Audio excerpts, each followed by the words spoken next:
As the world spins, everything inside it is changing. Change is inevitable. Some change is made by natural disasters, some change by people, and some change is by things we can't control. Look at a small baby. They grow up from a little baby to starting to learn how to walk, learning how to talk, and soon their character starts to form. They become more playful, and they start to learn things are bad and good. They go to school. They learn. They start to understand. Then they go to middle school, and they continue to learn and grow and develop into the young adult they are becoming. They go to high school, and then eventually they graduate, and eventually they have children themselves. Unfortunately, but fortunately, the children do not always grow up in the same patterns that the parents did, as the parents are not living the same patterns that their parents did.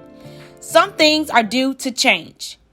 One change is the COVID-19 pandemic. All of our parents' work was virtual unless they were like required workers. School was virtual. Birthday parties were virtual. Everything was brought home. Graduations were even virtual. Imagine, we even went back to school, but we had to wear masks. Not being able to see everybody's smiles every day. These are things that we all took for granted, but the change happened. It wasn't due to us. It was due to things of the world that just happened. It was a bag of chips growing up. Bag of chips. I think it was about 5 cents. How much was a loaf of bread growing up? 16 cents, I think. What about a chocolate bar? 5 cents. And what about a Coke? A Coke was 6 cents. And I believe candy bar was like a nickel, if I remember correctly. Chocolate bars when I was a kid, they were probably around 50 cents, if I remember correctly. You might say, okay, yes, COVID-19 did personally affect me. You also might say, okay, yes, inflation definitely has affected me due to our current problem of today with Russia and gas prices rising. The world would not be the same had it not been for the civil rights movement. I would not be able to be where I am today if it were not for the people who stood up for equality, especially for equality in school. The court decision that changed it all. In 1954, Oliver Brown was upset because his daughter Linda Brown was denied access into an all-white school in Topeka, Kansas because of the color of her skin. This issue turned into a huge court trial that ended up in the Supreme Court, with Thurgood Marshall being the Browns' family representative and Earl Warren was the Supreme Court judge. On May 17, 1954, the decision was made that it was unconstitutional for public schools to be racially segregated. This allowed Linda Brown to attend the all-white school and ultimately influenced the end of racial segregation of public schools.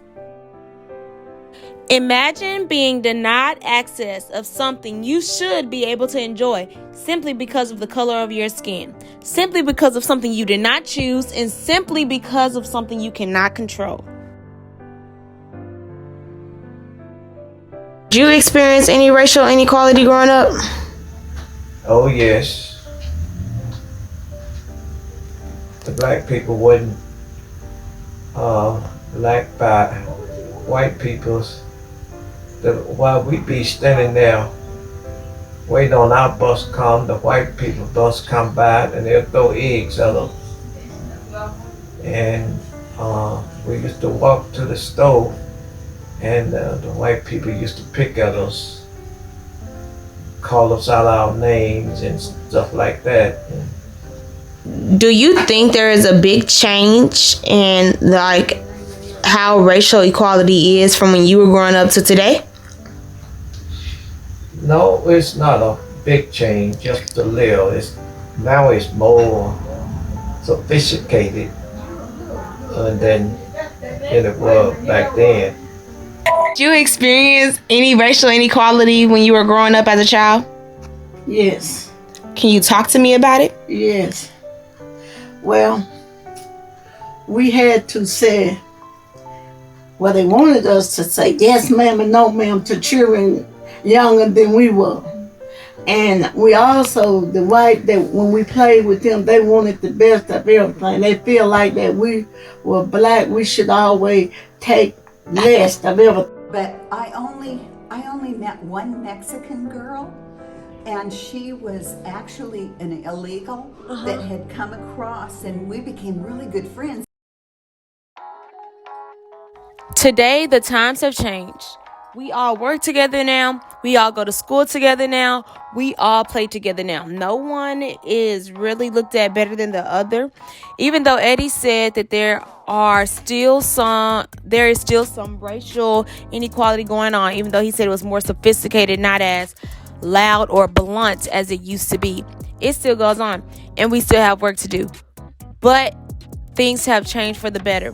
I get to enjoy things as a high schooler that my grandparents did not get to enjoy growing up.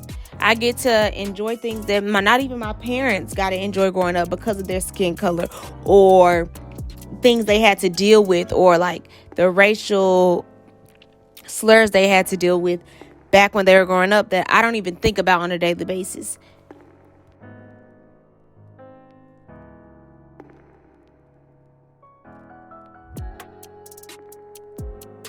Me about it.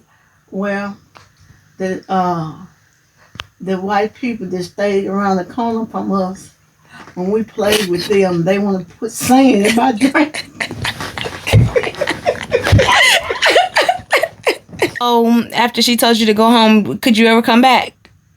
I played hopscotch, and I used a Coke bottle for a dog and made hair from a horse's tail. For the doll. Uh-huh.